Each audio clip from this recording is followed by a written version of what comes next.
Good day. So for this discussion, we will be tackling Unit 2, the structures of globalization. So Unit 2 is basically your economic globalization. So beginning with our chapter 1, we will have an introduction of economic globalization. So basically, you will learn what do we mean by global economy or world economy. Okay, so let's proceed.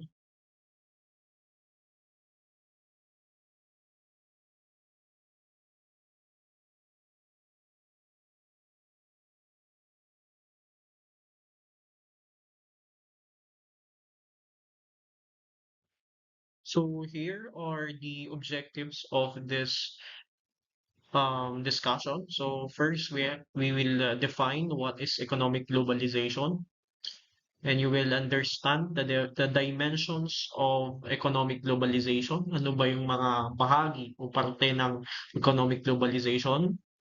You will also learn or you will explain the role of economic globalization. Bakit mahalagang pag-aralan natin ang economic globalization? Ano ang mga impact nito sa lipunan or sa mundo natin? And lastly, you will understand the various perspectives on the history of economic globalization, especially on who and what started the economic globalization, when it started, and where is the center of that global or world economy. So again, bilang panimula, malalaman ninyo na mayroon tayong iba't ibang perspektibo tungkol sa simula or kailan nagsimula at kung sino ang nagpasimula ng ng world economy or ng pandaigdigang ekonomiya. So, ah, kasabay niyan, aalamin din natin kung ano ba yung sentro ng ekonomiya na yan. So, yung pagkakaalam ninyo, so what I'm trying to say, simply stated, is hindi Eurocentric or hindi lang nakabatay sa Europa or maging sa Western, sa USA, ang tinatawag nating world economy. Isang perspective lang yan. Madaming perspective uh, on how or what is essentially is the global economy. Then, huwag ninyong kakalimutan na ang globalization, may apat na tenets tayong laging tatandaan. Globalization is a process, it's a period, a force, and a condition. Kapag alam ninyo ito, hindi kayo malilito sa topic natin at kapag alam na ninyo ito, as I've been saying for a long time, malalaman na ninyo lahat ng tungkol sa globalization. Okay. Okay, dadagdagan ko yan ng isa pang phrase na dapat palagi niyong tatandaan. Okay, the intensification of economic integration of nation states marks the creation of world economy. In other words, world economy starts when we have what we call an intensification of economic integration of nation states. So let's try to digest this phrase.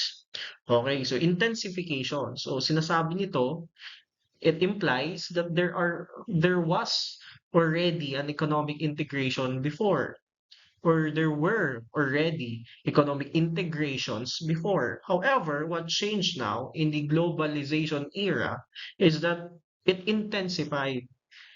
Ilocano, Kimmaro, Pimalalo. Okay? So, ano yung nag-intensify? Ito yung economic integration. So, ano ba ang ibig sabihin ng economic integration? Integration, ibig sabihin naghalo-halo. Okay? And economic simply means, as you have learned in Suksay 12, nandyan ang mga kung paano tayo, yung process natin on how we buy, or basically buying, selling, trading, consumption, production, merchandising, and all of those things or concepts that you have learned in Soksai 12 or in entrepreneurial neural mind. So, Ayan, so mayroon tayong intensification of economic integration. But I want you to focus more on here. So, ano yung nag-i-intensify na economic integration? Sino sila? Sagot dyan, ito yung mga nation states. Okay, so let's focus there. Nation states. Again, as you have learned in Unit 1, we have learned about the Treaty of Westphalia. And in the Treaty of Westphalia, we developed the concept or the principle of sovereignty. Sovereignty means that all nations are all equal. They are free from any interference or control from outside or external forces. Sa madaling salita, lahat ng mga bansa ay pantay-pantay. Hindi sila pwedeng pakialaman ng mga ibang bansa. Katulad sa atin sa Pilipinas, hindi pwedeng si President Trump ang masunod. Hindi pwedeng ang batas ng USA ang masusunod sa Pilipinas. Dapat ang batas natin. Okay? So, what does it mean na ang intensification of economic integration ay nation states? Okay? So it means that there can only be a world economy once that we have focused on the principle of sovereignty. Simply stated, there can only be world economy, or world economy will only start once we have countries that are in equal footing, that are all equal. Okay? So, yun yung tamang perspective or the best perspective on the beginning of world economy. Okay, anong pagkakaiba niyan? Kasi kung titignan ninyo, ang inyong perspective sa world economy is very Eurocentric or American-centric. Meaning, ang pagkakaalam natin, as obvious naman, ang mundo natin, especially in terms of economic, ay pinapatakbo ng mga European countries at ng USA. However, that is not world economy supposed to be. Kailangan ang world economy ay binubuo ng mga bansang nation states na kung saan lahat sila ay pantay-pantay. Walang nakakataas, walang nasa baba, kundi lahat ng bansa ay nasa equal footing. Alright, so that is what we meant by intensification of economic integration of nation states. Okay, so let's try to define economic globalization.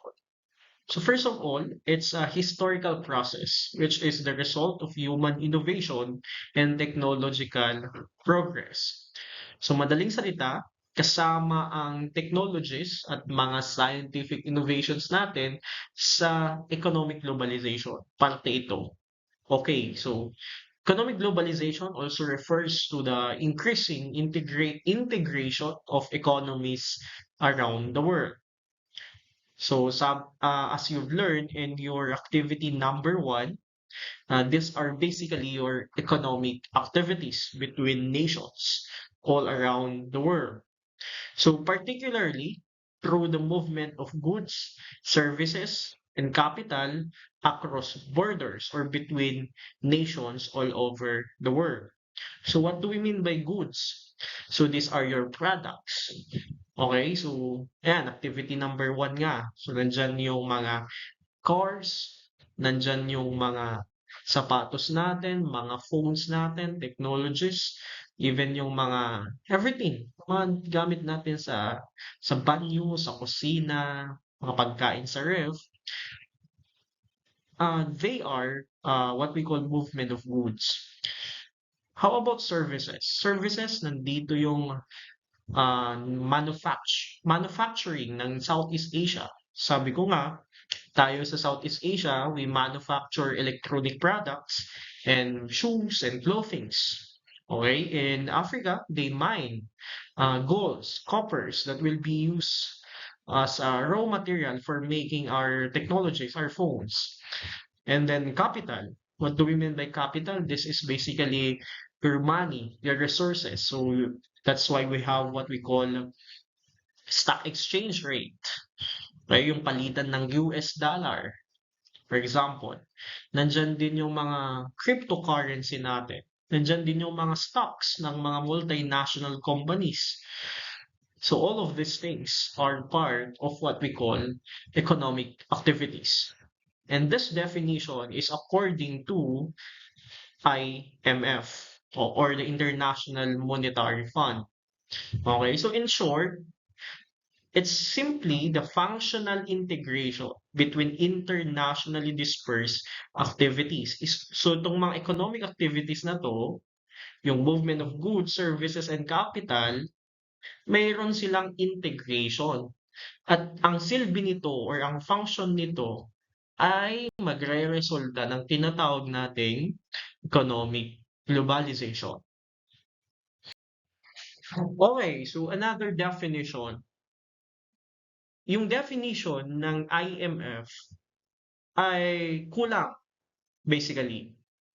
Dahil, as we have already learned by now, as emphasized by Apadurai in the five fluid dimensions of society, globalization is neither positive or negative.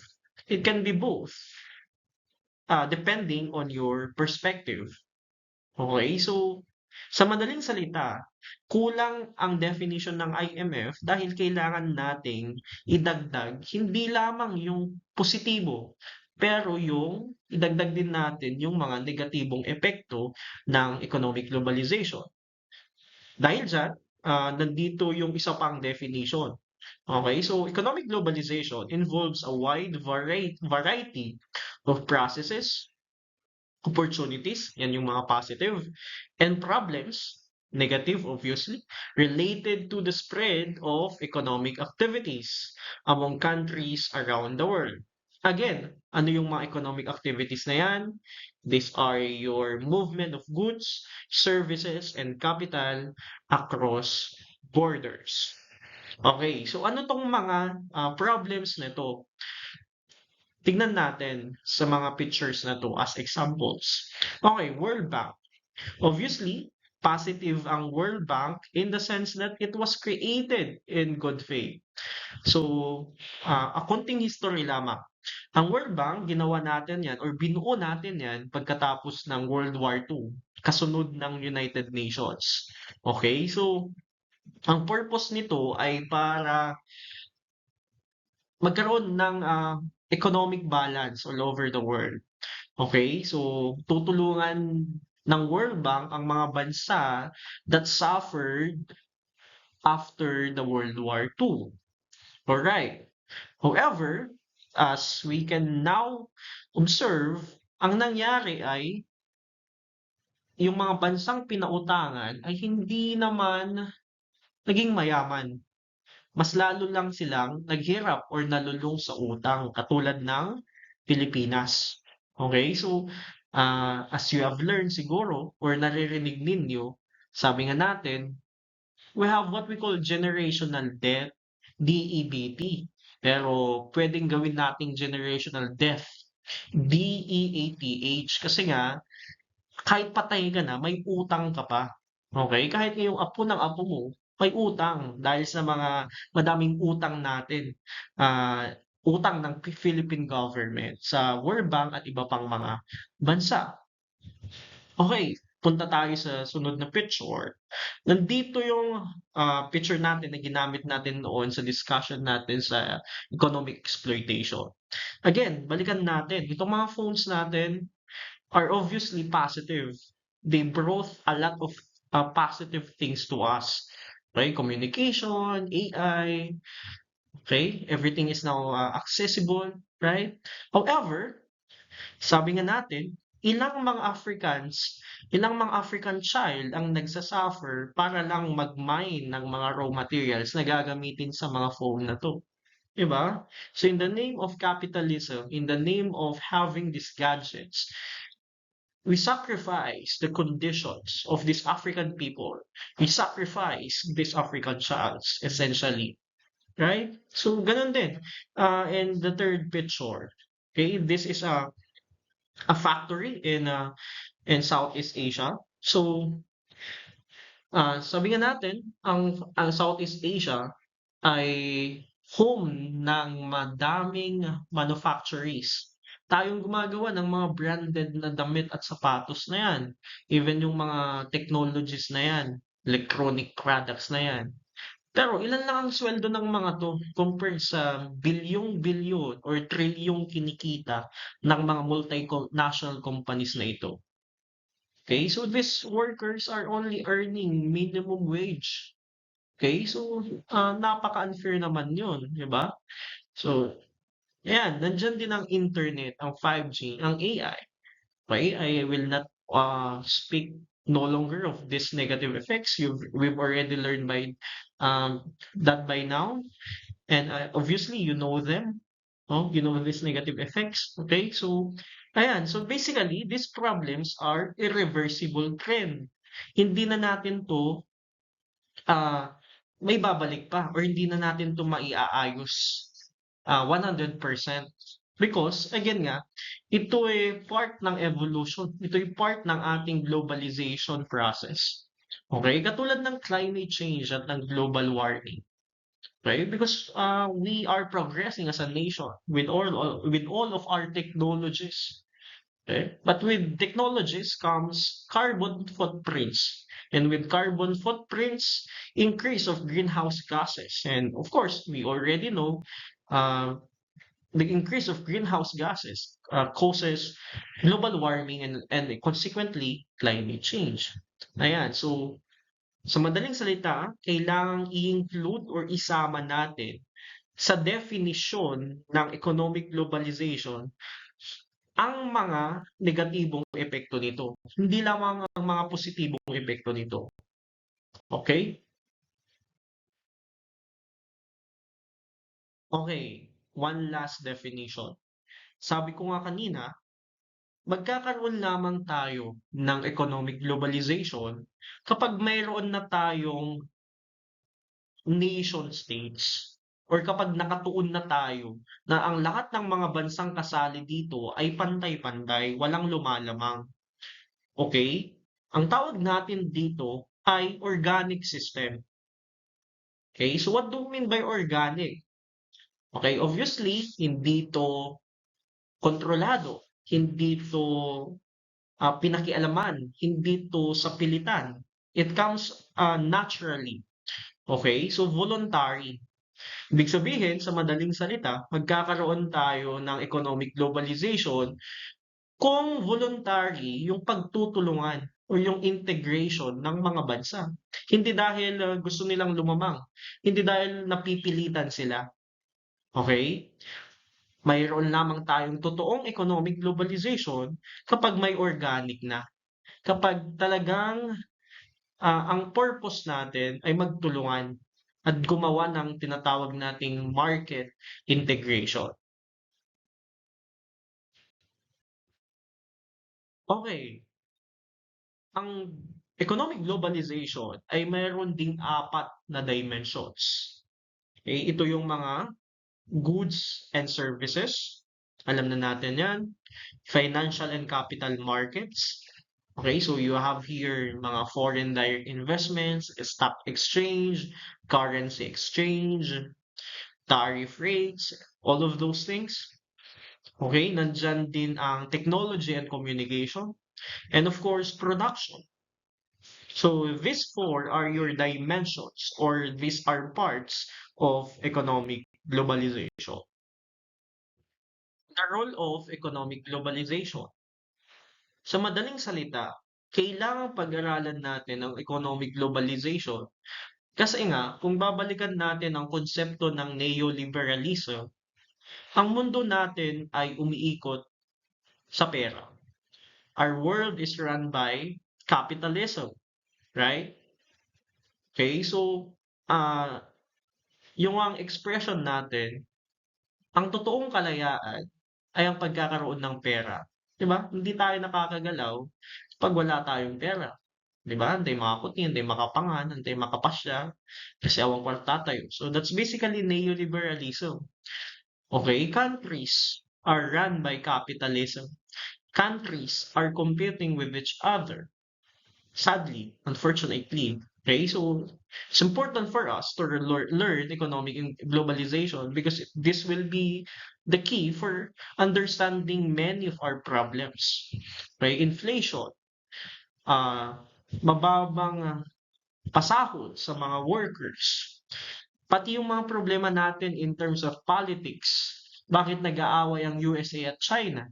Bakit pinag-aawayan natin ang West Philippine Sea? Lahat ng ito ay connected sa economy, sa usaping pera. Okay? So, mahalagang malaman natin or magkaroon tayo ng mas malalim na ideya kung ano ba ang tinatawag nating economic globalization.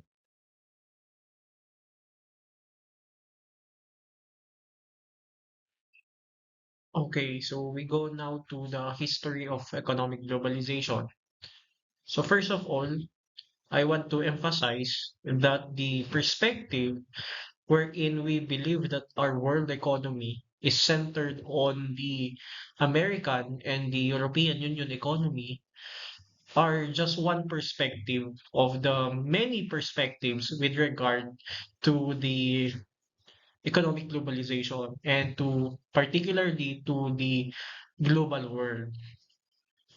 Okay, so madaling salita, madaming perspective dyan. Kung yan yung gustong iparating sa atin ng Western society, ng imperialist USA, hindi yun lang yung perspective na meron tayo. So tignan natin. That's not how economic globalization is supposed to be.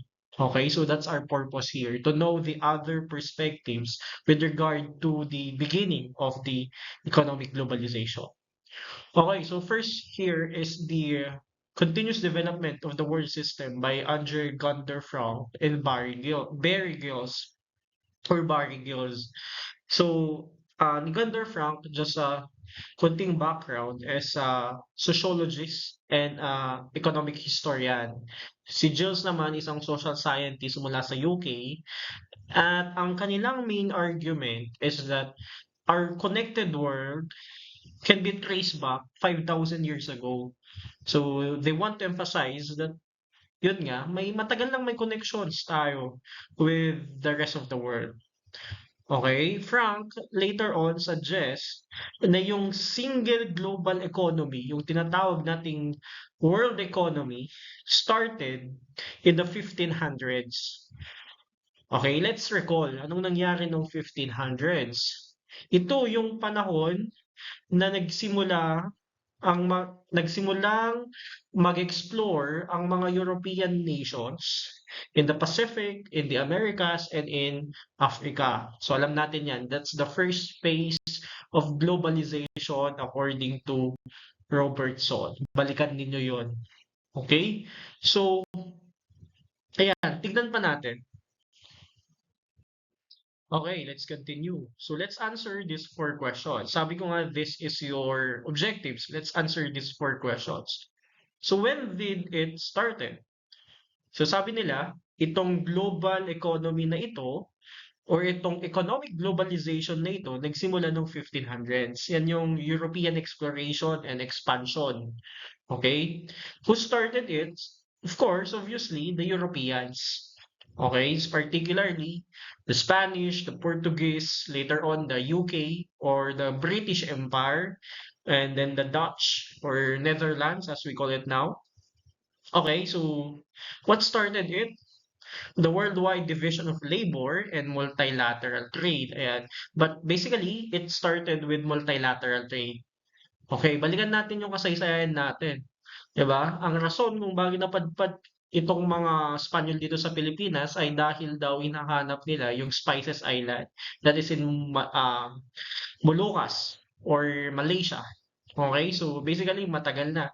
Kung may trade before pa dumating ang mga Espanyol, meron na tayong trade in Southeast Asia, particularly in Malaysia, with the Europeans. So ayan, nagsimula dyan sa multilateral trade na yan and later on, division of labor. Okay? Kasi especially with Africa, okay? Yung mga, kaya nauso yung mga tinatawag nila noon na black slavery because maraming Africans ang inalis or nabenta or binenta or binili ng mga Europeans, okay, to work in factories, to work in Europe and in America. All right. So, okay, so where is the center of the global economy? Kung may globalization na noon, economic globalization, saan yung sentro niyan? Okay, however, this was not answered in this particular perspective of Andre and Barry or Berry. Okay, so punta tayo sa sunod. So we go to the second perspective, and this time, let's talk about Samuel Adshed. So Samuel Adshed is a professor emeritus of history in a university in New Zealand. Okay, so as an expert in history, he argued that economic globalization did not begin with European colonial expansion, but rather it existed as early as the 13th century or 1200s. So, makikita natin, hindi siya nag-agree sa unang perspective na tinalakay natin. Okay? So, hindi daw ito European, so hindi siya nakabase sa iisang power, kundi ito'y isang multipolar, meaning maraming involved dito, hindi lang Europeans. Okay, balikan natin anong ibig sabihin natin ng hegemonic power. Ibig sabihin in control. So walang iisang kultura, walang iisang country or region na may control noon. Okay, it's multipolar, madami. Okay?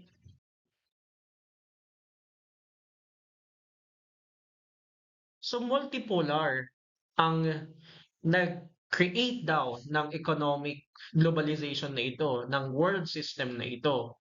Okay, so ano tong multipolar na tinutukoy dito? It was made up of overlapping 8 regional circuits. So 8 regional circuits daw. Hindi isa, hindi Europe, kundi 8 regional circuits. Later on, malalaman ninyo kung ano yung mga iyon. Okay? So lahat ng circuits na ito may kanya-kanyang economic center. Alright, so out of these 8 regional circuits, two of the most famous or the two of the largest, or the two largest rather, is are China and India. Okay, China, we know that they are famous with their silk and porcelain, kaya nga mabubuo yung tinatawag nating silk trade, okay, or the Silk Road. And of course, India is famous up until now with their cotton textiles.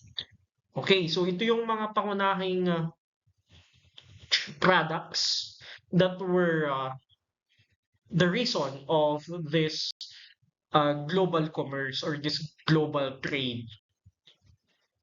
Sa next page, titignan natin yung 8 regional circuits na iyon.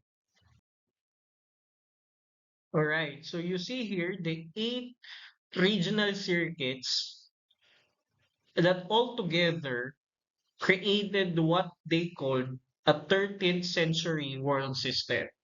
Again, it's not from Europe alone, but it's overlapping regional circuits. Okay, so makikita natin dito, nandyan, start tayo sa pinakamalaki, Mongol Empire. And then we have China. We have India, which is subdivided into two, the Western and Eastern. You have the Middle East. You have Egypt. And you have Northwest Europe and South Europe. So as you can say, hindi masyadong relevant or hindi pinakasikat ang Europa. Okay? Arguably, and well, common naman, mas sikat pang China and India because nga pinangalanan natin itong overlapping areas na ito na Silk Road. So more emphasis on China and of course yung dadaanan ng Silk Road na yan, which would be the Mongol Empire and the India, the Western and Eastern India. Okay, so sa next page, sasagutin naman natin yung 4 na katanungan natin. Okay, so when did it started? Obviously, the 13th century or the 1200s. Who started it? The eight circuits. Again, hindi Europeans, but rather eight regional circuits, with the Indians and the Chinese being two of the most famous or largest. And what started it? It's the reciprocal trade relationships. So, hindi centered yung power sa isang region. Hindi naka-center sa Europe. Okay? Not on expansion, hindi dahil gusto nilang mag-expand, but rather they want to trade reciprocally. So when we say reciprocal, there's an assumption that they are all equal. Okay, balikan natin yung una nating phrase. The beginning of global economy is when... Okay, sagutin ninyo yun. Okay, we continue. So where is the center of the global economy? So there's no single center. Okay, again, sabi nga natin, hindi ito nakafocus sa isang center, sa isang region, but rather there are 8 regional circuit, and each circuit has its own global center.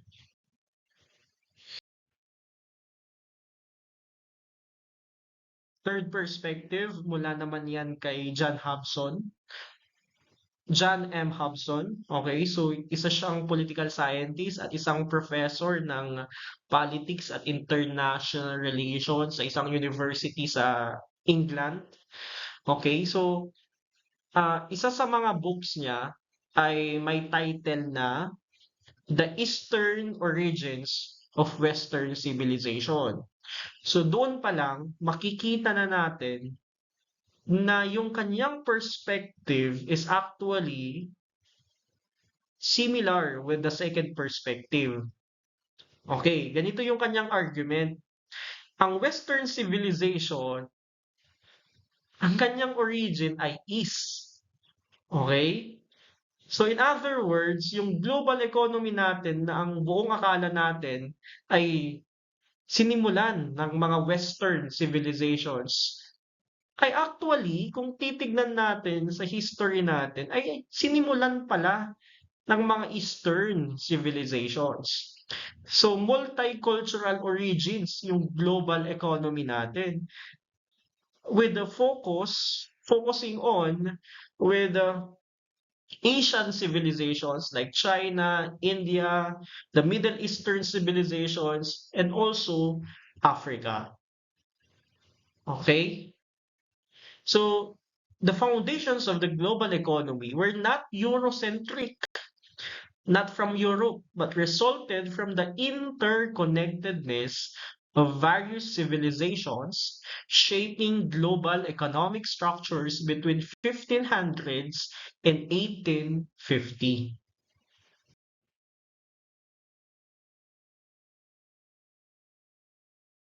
Okay, tignan natin yung kanyang discussion on some of these civilizations, starting with China. Okay, so China was the world's leading economic power before the 1800s. Why? Because they were the producers of high demand goods such as silk, porcelain, and tea.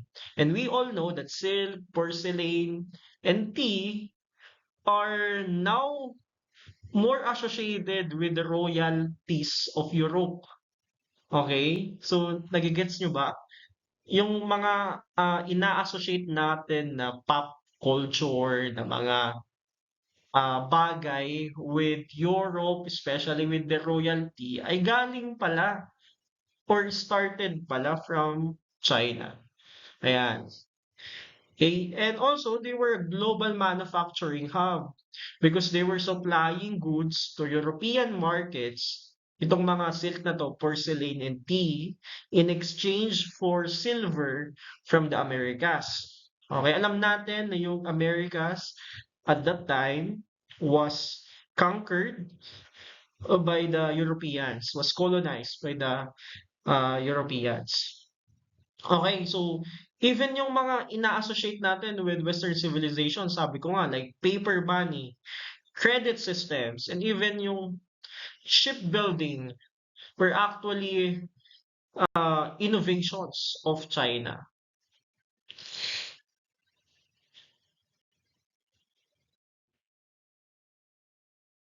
Tignan naman natin ang India. Okay, so India, meanwhile, is the center of global textile production. Okay, they were supplying high quality cotton to markets across Africa, Europe, and Southeast Asia. Ayan, alam natin, in India, madami silang colorful na tela. Ayan. And because of this one, they were able to discover or create what we will call the Indian Ocean Trade Network. Later on, makikita nyo yung picture on this one. But basically, it connected Indian merchants with Persian, that is in Middle East, Arab, that is the Arabian Peninsula, and African traders, of course, in Africa, fostering early forms of global commerce. So ito from Asia, umabot ng Africa, dadaan siya sa Middle East. So, imagine nyo na lang yan, napakalawak na trading network through ocean. Okay, so, ayan, India, same with China, were global powers back then.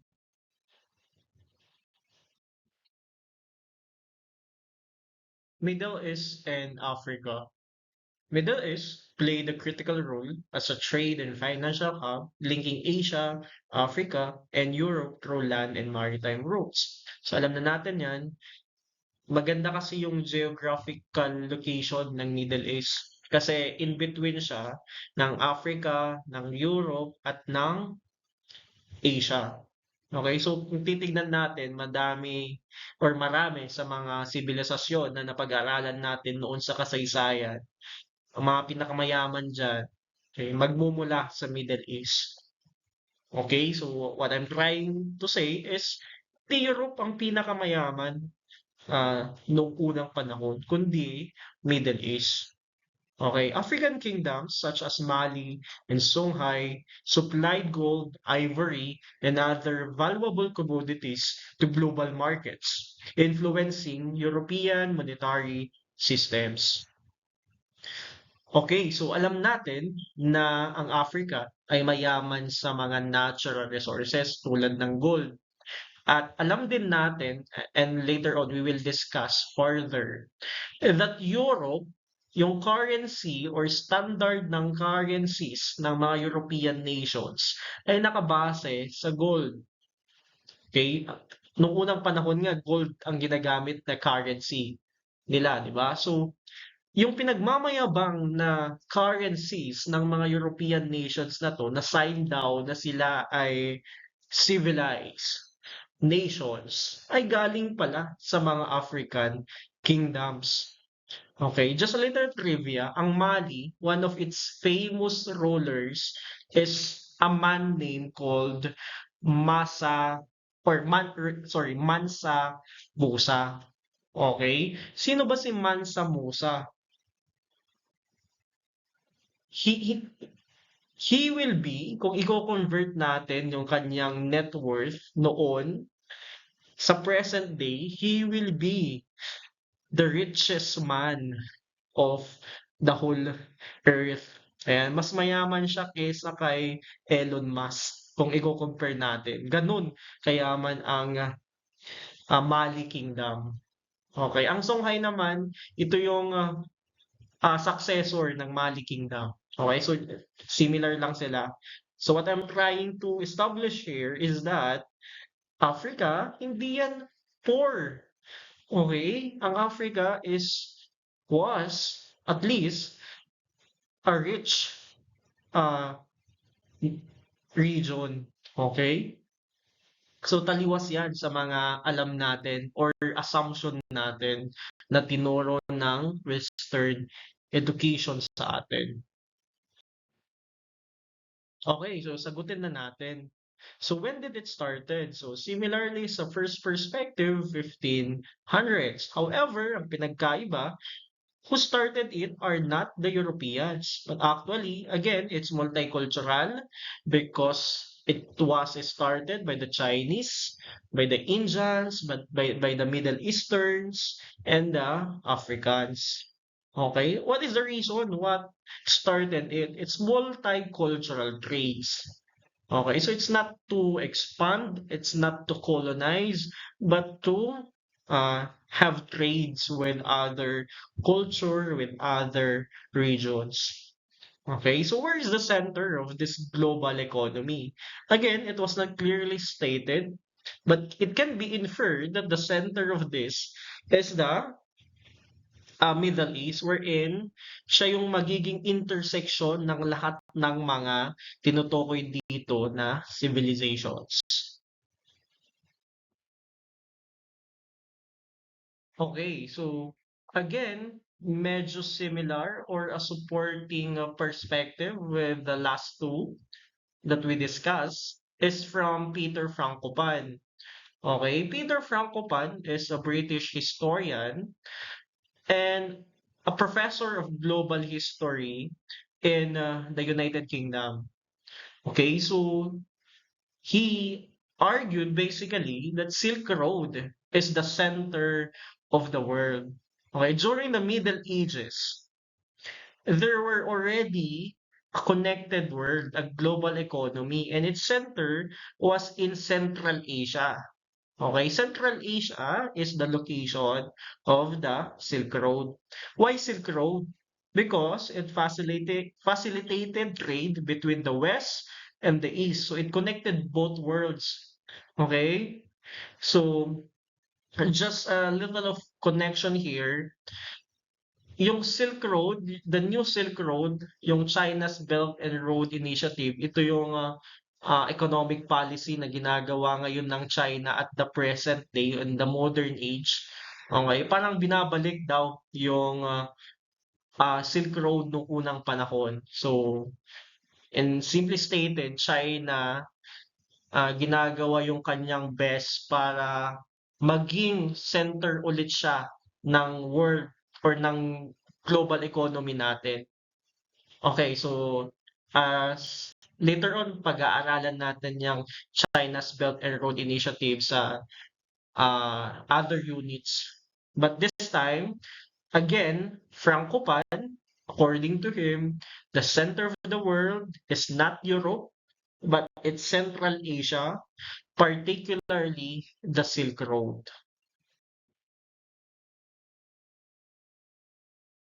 Okay, so when did it started? Obviously, during the Middle Ages or when the Silk Road was in existence. So it's from 5th century to the late 15th century. Who started it? Of course, the Chinese and other civilizations who were located at the location of the Silk Road. So it would include the Mongol empires. Okay. The Mongol Empire, rather. What started it? The Silk Road trade, obviously.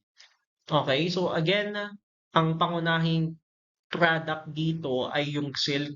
Pero hindi lang yan nagre-revolve sa silk. Okay, diyan dumadaan yung products ng ng Roman Empire in exchange with Chinese products from the Chinese empires.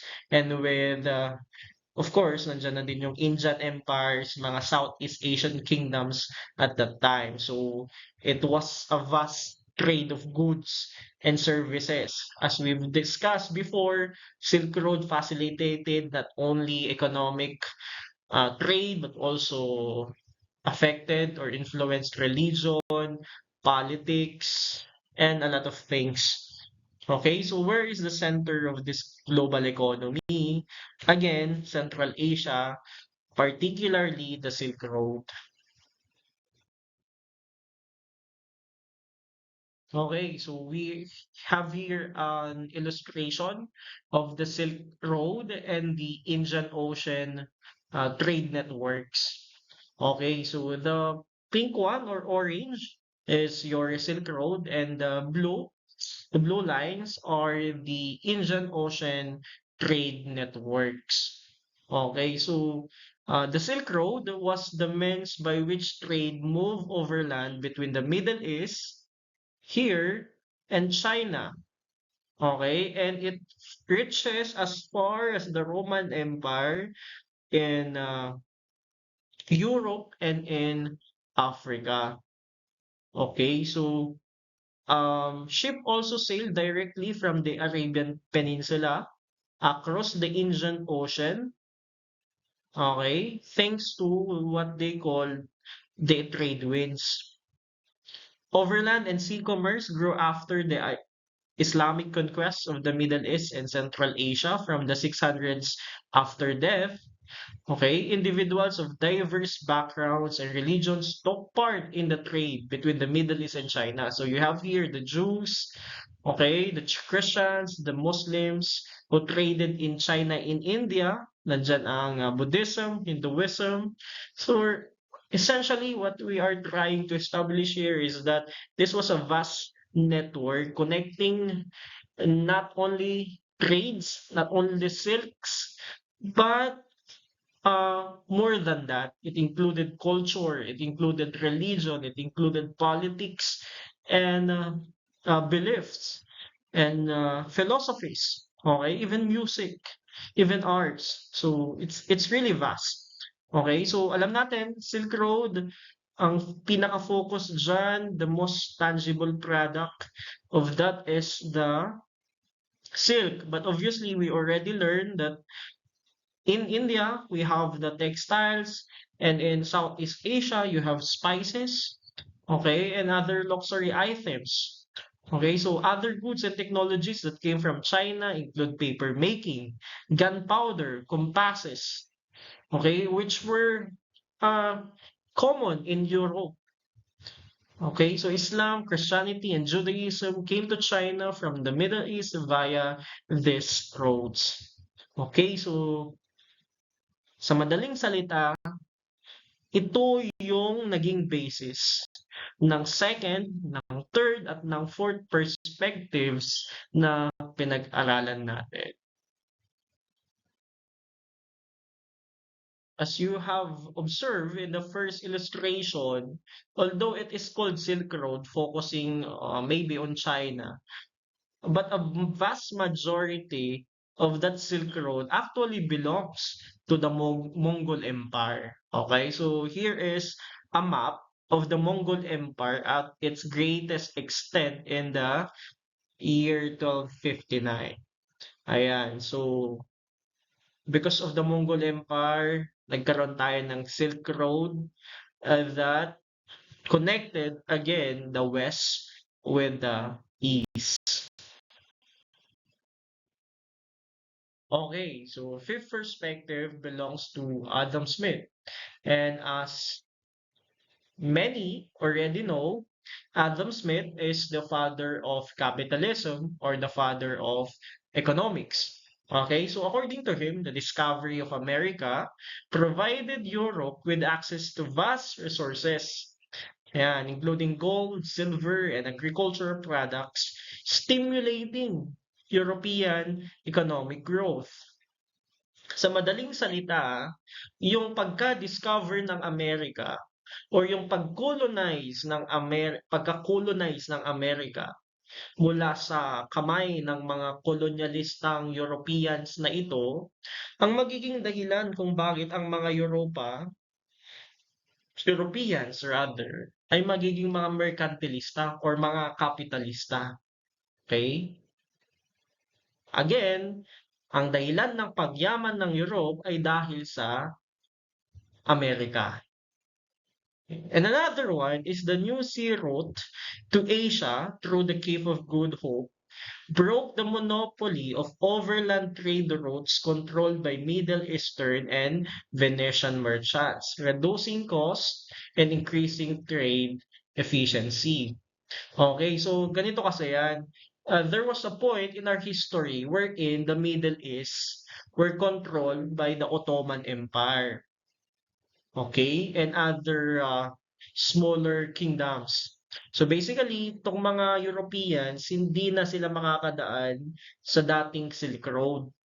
Okay? Kung dadaan man sila, malaki yung tax na babayaran nila. Okay, so of course, kung ikaw yung Europeans, ayaw mo yun kasi mababawasan yung kita mo. But later on, they discovered another sea route. Okay, and this time, hindi sila dadaan sa Middle East, pero dadaan sila aglikaw da magnadajay Africa, Djibouti, South Africa. Okay, and later on, makadanon dajay America. Okay, titignan natin yung mapa sa next pages. Ayan, so ang sinasabi ni Adam Smith, by gaining direct access to Asia's rich resources, yung spices, textiles, luxury goods, and the American continents, gold, silver, and raw materials, European nations eventually became dominant in the global trade. Ayan, dahil sa kanilang pagiging kolonyalista at mga merkantilis. Okay, mga kolonyalist at kapitalista. Ayan. Kaya nga later on, sabi ni Karl Marx, okay, ang capitalism ay evil. Okay. So, tignan natin itong dalawang image na to para maliwanagan kayo. Okay, so sabi nga natin at this time, itong Middle East ay kontrolado na ng Ottoman Empire. Ang Ottoman Empire or sa Tagalog, Ottoman Empire ay mga Muslims. Okay? At ang Europa, alam natin ay mga Kristiyano. Ayan. So mahirap na dumaan sila sa dating Silk Road. Okay? Kasi nga, of course, magkaaway sila. Pangalawa, kung makakadaan man sila safely, kailangan nilang magbayad ng malaking tax. Okay? Kung ikaw ay isang kapitalista or negosyante, ayaw mo yun. Kaya ang ginawa ng mga Europeans, naghanap sila ng bagong ruta para makarating sila sa Asia. Okay? So, later on, sa pangunguna ni Vasco da Gama, mararating nila ang India sa pamamagitan ng Cape of Good Hope. Ang Cape of Good Hope ay matatagpuan sa present-day South Africa. Okay, so dahil dito, magkakaroon na sila ng direct connections with China, with India, and the rest of Southeast Asia na hindi na nila kailangang dumaan sa Middle East at hindi na nila kailangang magbayad pa sa mga Muslims or mga Ottoman Empire. Okay? So, sa pangalawang picture naman, si ganito yan, si Christopher Columbus kasi, gusto niyang marating ang India. Okay? So, parang hinahanap din niya yung trade ng Good Hope. Ruta na yun. Okay? However, naligaw siya at nakarating siya sa North America. Ayan. Kaya nga ang tawag natin sa mga Native Americans are Indian Americans. Okay, kasi ang nagpangalan niyan is si Christopher Columbus at yung kanyang mga kasama. Kasi ang buong akala nila, nakarating sila ng India. Okay, but actually, it's a new territory, it's a new continent. Later on, tatawagin nating North America. Ayan, so accidental genius itong si Christopher Columbus. Okay? So much about that, but basically what I'm trying to establish here is that uh, because of this accidental discovery of North America, they will later conquer this whole continent, both the North and South America. And we all know North and South America is rich in gold and other natural resources, which will make them even more richer. Okay?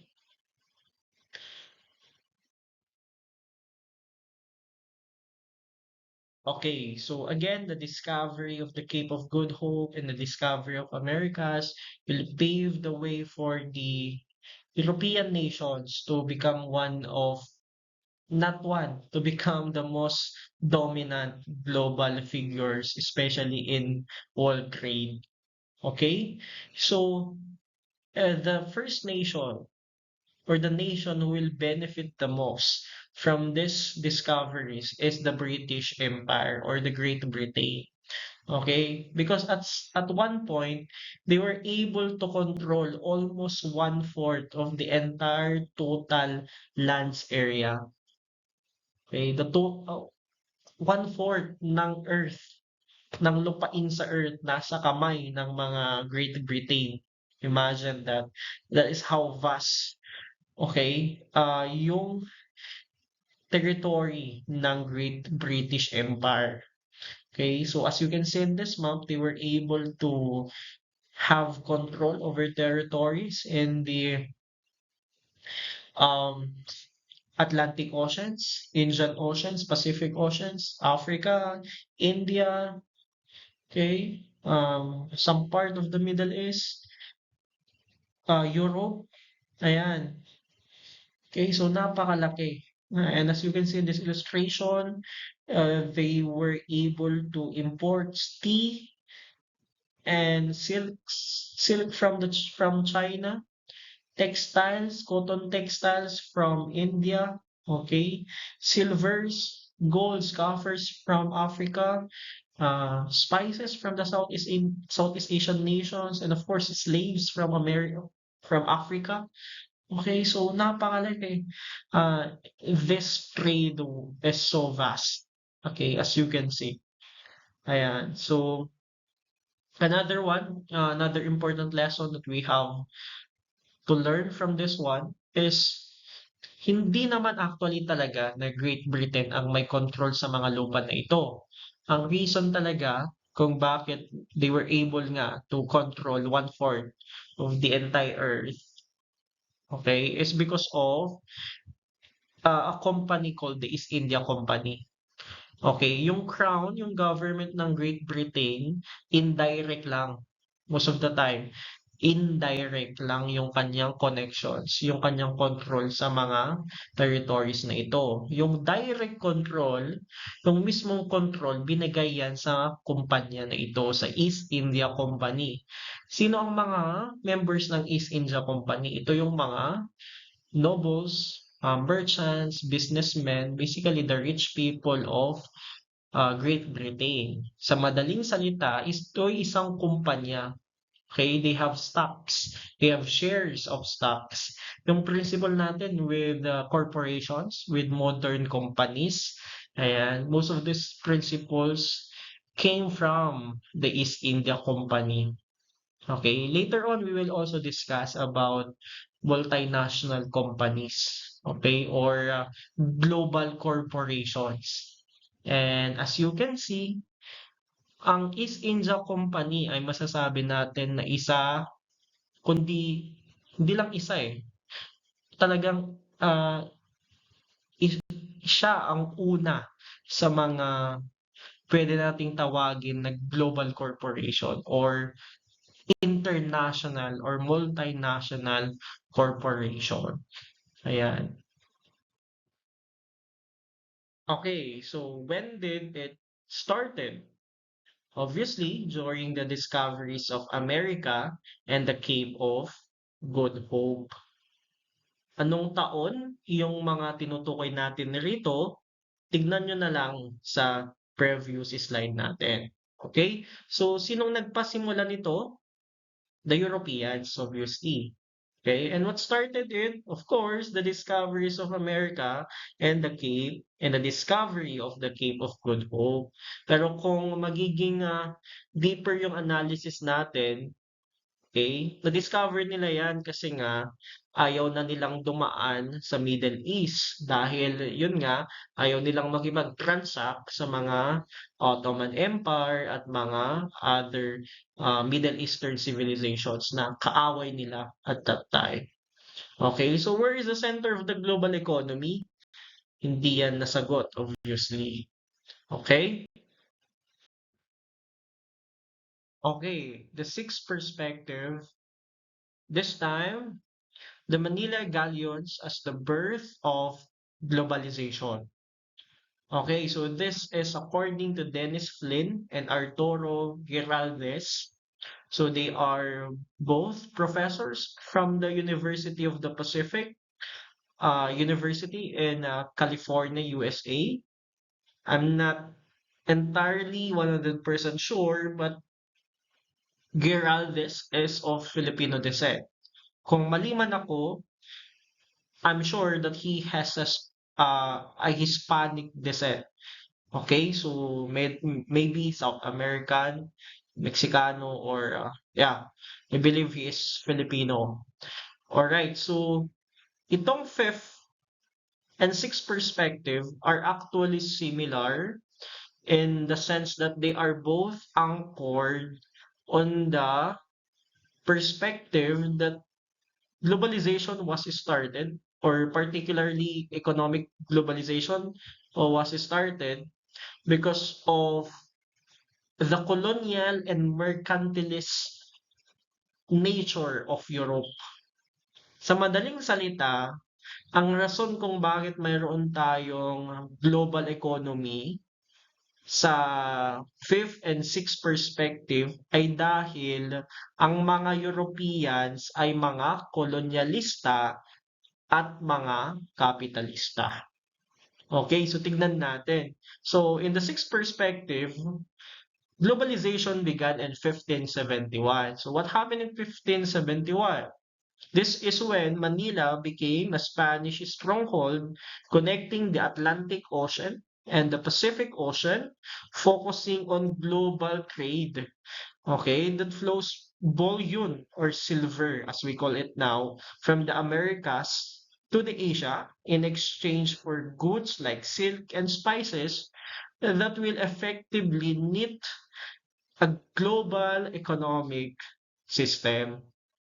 Okay, so napag-aralan na natin 'to noong first unit pa, wherein ang galleon trade, okay, yung mga products dito na dadalhin sa Pilipinas are actually galing pa ng China. Okay, na sinakay ng mga Chinese sa kanilang junk ships na dadalhin dito sa Pilipinas. Ano ang laman ng mga junk ships na ito? So these are silk products and other Chinese products na the same products na dinadala din sa Silk Road. Okay, so dadalhin dito sa Pilipinas. At ang gagawin diyan, isasakay yan sa mga galleon trade at ipapadala sa Amerika. Okay? Particularly in Mexico. Okay? At yan, from Mexico, i-distribute yan sa buong North and South America dahil nga ang North and South America ay pagmamay-ari ng Europa at that time. At kung may remaining pa na goods at products, ipapadala yan sa Europe. Okay. So yung galleon trade na yon, after na mai-deliver lahat ng Chinese products na ito, okay, babalik yan sa Manila. Okay? At may dala-dala ng mga gold, silvers, and other products from the Americas. Okay? So sa madaling salita, simply stated, it connected uh, Asia with the Americas and later on with the whole of Europe.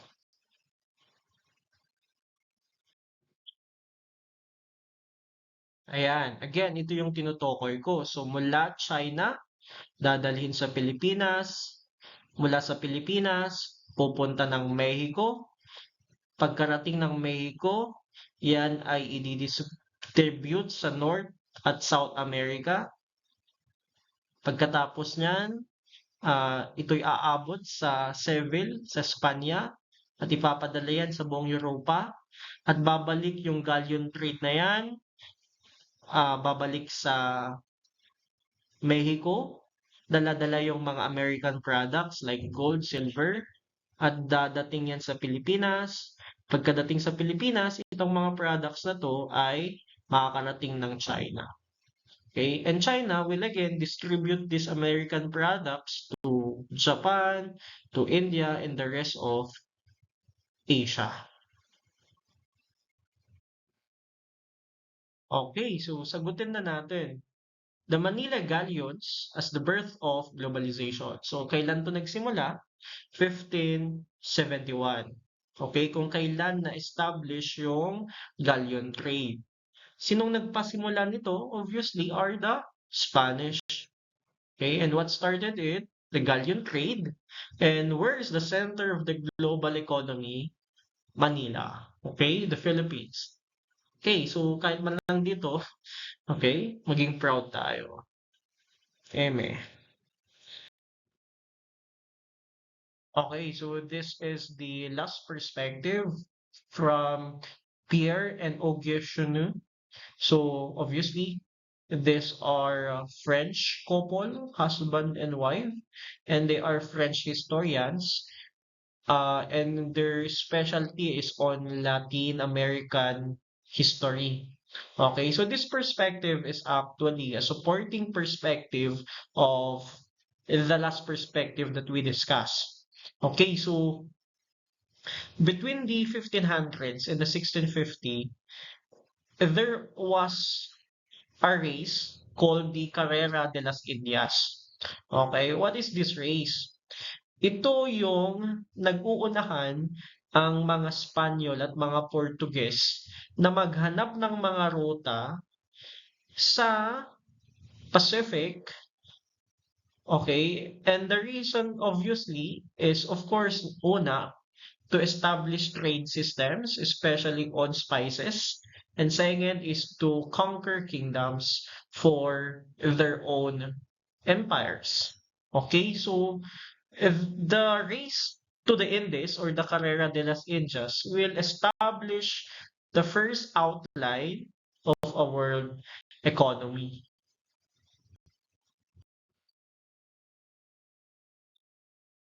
So when did it started? So between 1500s to 1650, there's no exact date, but itong period na ito ay kung saan, kung kailan yung race to the Indies. Who started it? Of course, the Spanish and the Portuguese. And what started it? Yung Carrera de las Indias or yung competition ng mga countries na to. Nag-uunahan kasi sila again na kung sino yung mas mauna, syempre siya yung mas magiging mayaman. Okay? And where is the center of this global economy? Similar to the fifth perspective, it is centered on the Pacific Ocean. Okay, particularly with Manila.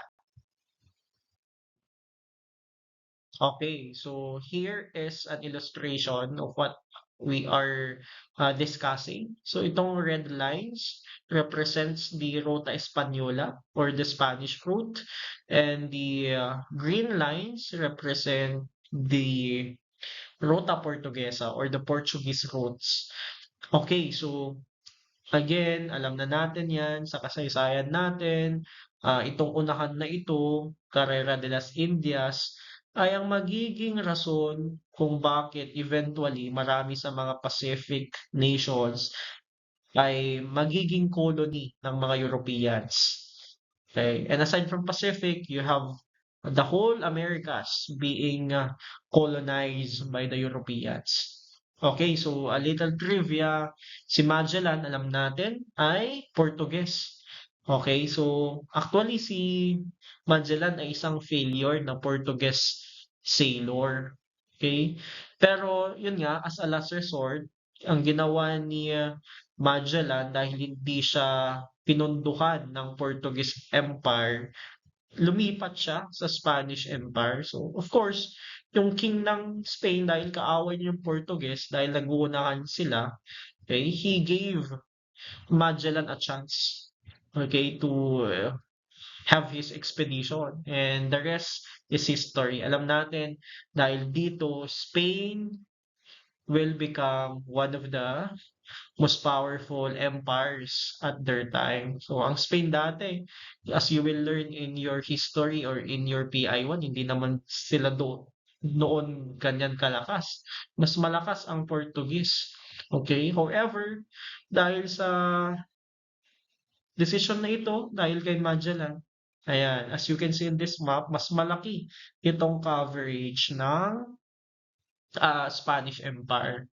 Okay, so again, this race to the Indies, this race to the Pacific Islands, to the Southeast Asians, to the Spices Islands, will become the main reason why we have a global economy according to the French couple.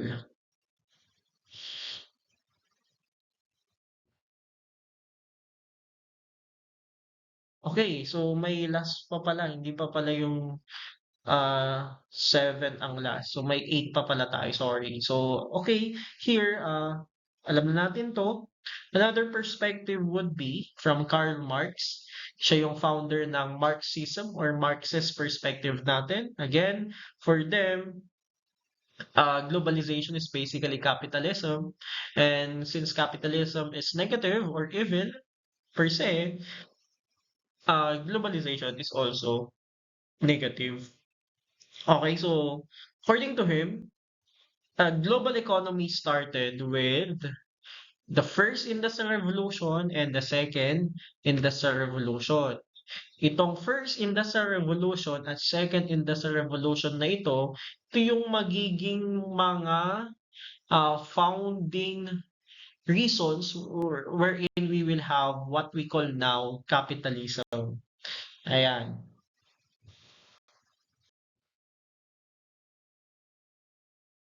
Okay, so last na to. So when did it started? Okay, during the start of the first industrial revolution. Kailan yan?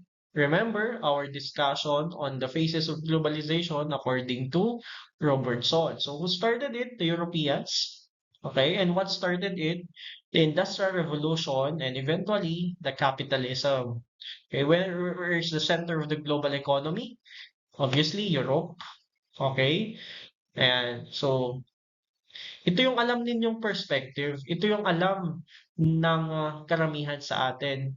Okay, as I've been saying in the beginning, itong Western capitalism na ang basis natin or assumption natin ng global economy is just one of the many perspectives in economic globalization. So hindi lang to, okay, as you've already learned by now. Okay, so last na to. So when did it started? Okay, during the start of the first industrial revolution. Kailan yan? Remember our discussion on the phases of globalization according to Robertson. So who started it? The Europeans. Okay, and what started it? The Industrial Revolution and eventually the capitalism. Okay, where is the center of the global economy? Obviously, Europe. Okay, and so ito yung alam ninyong perspective, ito yung alam ng karamihan sa atin. Okay, as I've been saying in the beginning, itong Western capitalism na ang basis natin or assumption natin ng global economy is just one of the many perspectives in economic globalization. So hindi lang to, okay, as you've already learned by now.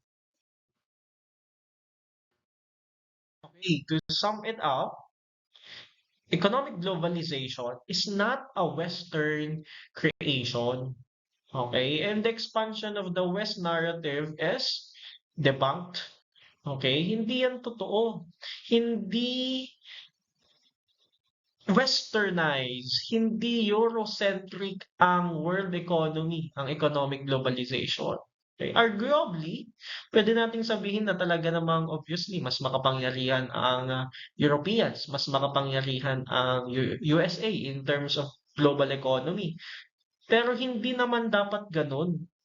Kasi hindi nga gano'n noong una. Okay? There were, as we've learned, arguably, many experts would say, global economy started here in Asia. It started in the Silk Road. It started in the Philippines, in the Pacific Ocean. Okay? So, ayan. So, what is my point here? Okay, tigilan natin yung ating assumption na may utang na loob tayo with the Western civilizations. Okay, tinitingala kasi natin ito. Masyado tayong nagpa-poison sa imperialism. Okay, parang ang akala natin ay malaki yung utang na loob natin with the Western values of capitalism. Okay, yung mga modern principles, akala natin galing yan sa West. Pero as we have learned, okay, hindi pala yun. Okay, hindi ganun kasimple yung history natin. Okay, so the Great Western Divergence or yung kailan naging powerful ang West at ang Europe only happened in the late 18th to early 19th century. Ito na yung tinatawag nating Second Industrial Revolution. Okay, so lately lang yan. Okay? So hindi yan for the most part of our history, hindi Western.